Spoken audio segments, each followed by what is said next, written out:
Okay, I'm Don Taylor.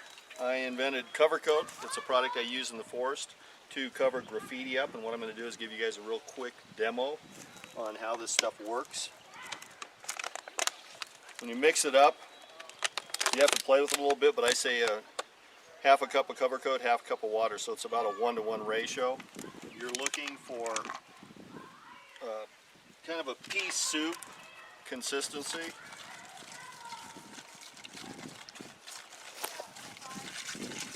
The whisk blends it better.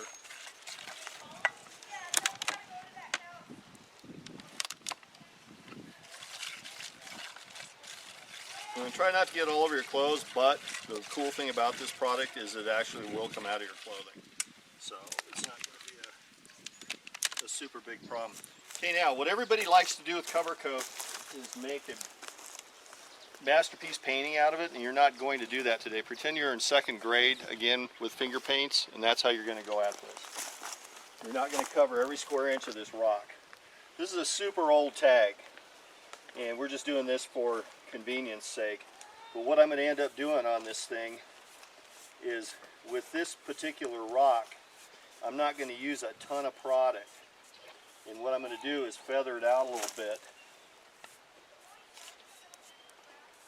Follow some of the contours on the rock. And that would be about that on this tag. So the whole idea is you want to let a little bit of Kover Kote or a rock show through the Kover Kote, because you're camouflaging. You're not trying to cover these tags up. And that's pretty much on any rock you do. I'm just going to do this one, for instance, here. And say this was all done in black spray paint. You're just going to come in, float the rock, and notice I'm not scrubbing the product on. I'm dragging my brush like that. When that dries, you probably will not even notice that, because it'll be part of the rock. So that's how it's going to go on. It goes on super dark, and as it starts drying, it's going to be a little ways because it's in the shade. But as this dries, it'll blend in at a color like that, so you can see how close it is. Okay. Okay, and that should do it. Will you bring your camera? What do you need to take with you if you're going to go? And so what we're That's doing, about a 1-to-1. you're about pea soup. That's what you're looking Yeah. for. Okay. And that's about the perfect consistency. And then when you're using it, you don't scrub your brush in it, but you keep the product moving around. And I never mix more than about that much, because Okay. it is a concrete-based product, and it'll start getting hard. Okay. And you do have to rinse your brushes. You do have to rinse your bowls, because it gets in these bowls that you cannot get it out. That's how good it sticks to plastic. So. Okay. So what do you need to take with you if you're going to go take Kover Kote with you? What do you have to have? You need to have access to water, Trader Joe coffee can or something equivalent, about half of that. I fill up and I can do 10 tags, 12 tags on the trail when I'm out hiking. Without very much, no. And a brush, and then when you're all done, of course you got to rinse everything. Don't rinse it in the stream. Get a little bit of water, mix it with your Kover Kote, slosh your brush around, pour it back over the rock. Say you just did. Now see, So this you're not going to wash it away? this is drying. Well, you don't pour it back over your Kover Kote, but you pour it on the rock. I thought that's what you Don't said. just dump it Okay. out in the woods. Sign in for But see how that's starting to dry? Yes. You don't even see it. And when this tag's completely done, see, the idea of Kover Kote is to use, granted, it has all kinds of different colors. You're actually trying to use it and not put a big old patch of Kover Kote to where you can see this a mile away. You're going to let, even on a black tag, you're going to let some of the paint show through. I don't care if it's orange, green, purple. When you break that visual up 10 feet away, you don't even see that orange paint under there. And I've done this thousands of times, and when people see it, they don't believe it. So the whole idea is go less. You can always do a little bit more, but just try to restrain yourself from, because you're not painting. Okay? Great. So that's it. If you have any questions, you guys can contact me. Great. Thank you very Have a much. great. Yeah. Okay, now I'm going to do a little short section. Uh-huh. Okay. See Yeah. how little pressure? Yeah. And there's Okay. white in this rock That's anyway. that's what I want right there. I don't want any big solid blips of. fast light brush. There you go. Turn your brush sideways. There you go. No dabbing, just strokes. Okay, don't stretch the product. Now get more product. Forget what you know about painting. There you go. Okay, just stay in one spot, finish the tag. Okay. Yeah, let me show I you. thought you didn't want it covered. Just like that. Okay. So that's done. Okay. And then work an area, finish it, work to the next. Okay. And I'm a real stickler on technique, so when you're done, you'll be able to train everybody the exact same way I'm doing it. There you go. There you go. Like this little white, you real light through there. I want to get this bigger piece because Yeah, I got a lot more stuff on that. Yeah. And as you do it, you'll Sorry, bud. figure out when you got. Yeah, and actually, it's not going to hurt the bugs. Well, that's good. Yeah, exactly. That's how you do it. Actually, it's a big old giant ant, queen, ready to go. Yeah, they've been walking through my house. I think we might have this. I don't know. What do you think? No, you got a Little bit down on there, Oh, I see down in the a little bottom. bit on top. Some discernible kind of. And if you lay your brush at a real sharp angle, you don't get so much product all one shot. Like, what do you mean? You really lay your brush down when you go in, like this. Okay. And what that does is you can control, the higher up the brush, the more product goes on. I see. So if you start out here, you got a big old blurb and it goes to nothing. Right. Okay. That's pretty doggone good. I think that looks done to me. Now, when that dries, I don't see any writing anyway. no, and that's all you're trying to do is when you walk by 10 feet away, that's not going to grab your eye. Right. Okay, let's go do a picnic table. Okay, so we don't want to cover up 11. We just want to get that other That spot. top. And Just- at what point does this product start to get?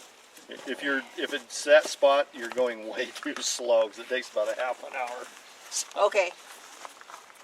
No, and You wanna that's a lay different. It down. Lay it down and put some product on it. 'Cause you're going over concrete. Doesn't make any difference. This looks like it was cover coated right here. Yeah, it was. Yeah, with concrete on concrete, you It's can going to show through a little bit. you can but- lay it on. Okay, so Nobody you wants to see it. So what you're gonna do? just careful of that 11 there. I know. So concrete on concrete is a little different than you're getting. It's more like painting. Actually, it's a lot like painting because it looks like concrete when it dries. Okay. Okay, so that's what you're gonna end up with. Okay. And then when they re-tag this, it's gonna be so much easier to touch up. Okay, you got another one on the other end. Okay. Same spot. Okay, you got a little one here. Let's do. And this little corner here, because apparently people like to sit and do this. So when you do cover coat on cover coat, I'm not going to do this. You're going to do it. Okay. But you don't want any material on there because you already got cover coat laid down. So all you're going to do is do the tag. Long ways? No, just cover the ink. That's all you're going to cover. But cover it all the way because it's going to blend in the other Right. cover coat.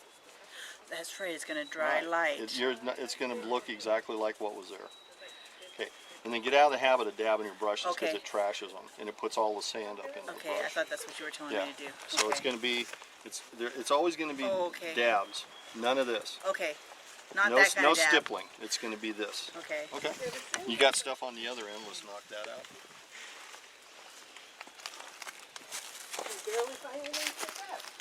Yeah, okay. Yeah. So you're the same situation. Just go to the You see this cover to the 11 and you're This is good. what I came to see. We were talking earlier. coat? She's looking at it. Made it up here. Oh, nice. Well, we'll find some more stuff. We'll stop it. There you go. Don't be afraid to use it on straight concrete like tables. Don't stretch it. When you feel like your brush is dry, put more on. Don't stretch it like paint. Okay. You're not brushing it. You're just one pass and that's it. Okay. There you go. That's it. Okay, I'm sorry. There's more stuff here. Yeah, that's no problem. Use it up. Okay. And don't worry about The more you pull cover coat, the more you pull the product apart. It's not like so you have a lot of sand at the bottom, Yes. so you need to periodically stir. Right. That's not an issue. So now when you're doing cover coat, you're going to pull the product, and see I'm out of product, so I'm done.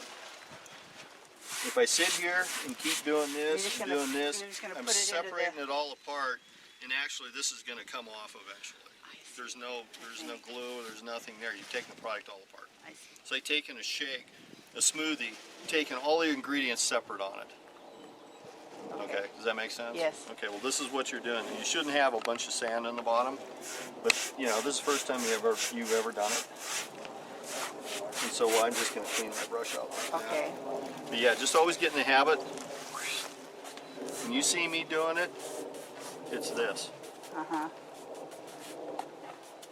Lot of taps, a lot of moving. And you can't, and your tags will come out just perfect. Okay. Okay, let's find another rock, because you're going to Turn it on. But... Okay, so we're doing a tree right now, and what we're doing on the bottom is we're pulling the cover coat up. Might have to mix it a little tiny bit thicker, we're a little watery. But the whole idea is to not put a lot of product and basically just float it up the tree. Like she's doing right there. And the whole idea is you're just trying to break up that visual on the white paint on the tree. Because even with little white dots, you're really not going to notice this thing that much. Okay, that looks pretty good. That's it? Okay, everybody, up here at Forest Falls doing a cleanup this weekend, and Robin's with me. I've been training her this morning to refine her technique a little bit better. This rock was done a while back. As you can tell, a little thick, but what I was discussing with her this morning was you can see the rust bleeding through. And this is one of my trained students, because you can see they left a little bit of red paint showing. There's rust stains here. And the cool thing about this is really neat. You got lichen now growing on top of cover coat. And lichen will not grow on paint when you cover graffiti. And this is a really good example of a rock. This thing's probably tagged pretty hard, because we're right in the middle of a campground. So in the summertime, I imagine a lot of these things get tagged up pretty good. So that's just what I wanted to show you guys. I've been looking for a rust rock for quite some time now. Take care, Creek Wizard. Okay, well here's a rock that Robin, one of my volunteers, just did. And as you can see, this was a white tag that was all fogged out. And man, what an absolutely perfect job of blending this. I'm going to zoom in real tight. And check this out. I mean, 10 feet away, you can't even tell this rock was done. And then I'm going to go down here a little ways. We did a tree. If I can find where the tree is that we just did. Do you remember where that... That's a good sign that we don't know where the tree is. See, that's a problem when I do these projects and I do a bunch of rocks, I can't find the doggone tree. And I think it was up here somewhere. Oh, it was right here. It's right here. Right here. Yeah, so anyway, here's the tree that Robin just did. And as you can tell, I was even looking around for it. You don't really notice it. And actually, it could have been floated even a little further. Heck, but we have so much flooding around here, that could just be mud. But yeah, you don't even notice that. So that's cover coat on a tree, which is kind of a new trend, because these taggers are starting to hit everything up here. So, and then I'm going to take you over to another rock here. This was the real fogged on white one that we just did. And I instructed her to really put it on super thin, let the rock bleed through. And so actually the cover coat, at 5 feet away, you don't even notice it because of the paint's coming through, the granite's coming through. This is probably the perfect 99-point application right here. Right, this was the second one. This is what I'm trying to get you guys to all achieve when you're doing these tags. So check it out. If you got any questions, contact me. Take care of the Creek Wizard.